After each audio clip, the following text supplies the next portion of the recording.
ازيكم عاملين اخوات وحبايبي؟ يا رب تكونوا بخير. النهارده يا جماعه جايلكم بفيديو جميل وبسيط جدا، ان شاء الله هيعجبكم. بس اللي اول مره يشوف قناتنا ينزل يشترك فيها ويفعل الجرس عشان يوصلكم كل جديد.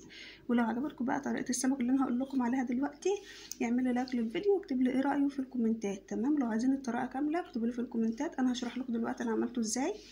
طبعا انا عارفه ان كلكم شاطرين وبتعملوا احلى اكلات، بس كل شيخ وله طريقه. تمام؟ دلوقتي يا جماعه انا جبت السمك التون الصغير اللي انتوا شايفينه ده، عملته بالدقيق عادي جدا. والتتبيله بتاعته عباره عن توم وفلفل، ممكن يكون فلفل احمر. تمام؟ وتبشرة طماطمايه. والبهارات بتاعتي فلفل اسمر وكمون والملح وبهارات السمك. تمام؟ بعد ما ننزل من على النار، بعد ما سويته اخد اللون الذهبي الجميل اللي انتوا شايفينه ده، حطيت عليه بقى التتبيله بتاعتي كده، وعصرت طبعا عليها ليمون، وحطيت عليها شويه خل، معلقه خل واحده. تمام؟ بعد كده زي ما انتوا شايفين طلع شكله جميل جدا والله العظيم، والطعم حكايه.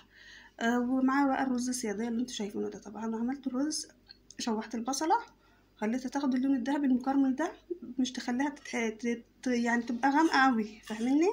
وبعد كده بحط عليها كوبايتين مية، وممكن احط عليها نص معلقة من تتبيلة السمك، بتدي طعم جميل جدا وهتفرق معاك قوي. وبعد كده يا جماعة تقدموه كده بألف هنا وشفا.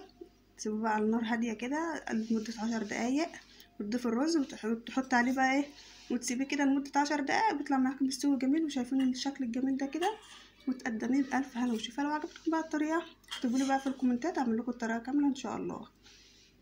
ولو اول مرة بقى اشوف قناتنا، انزل اشترك فيها وفعل الجرس عشان يوصلكم كل جديد. باي باي.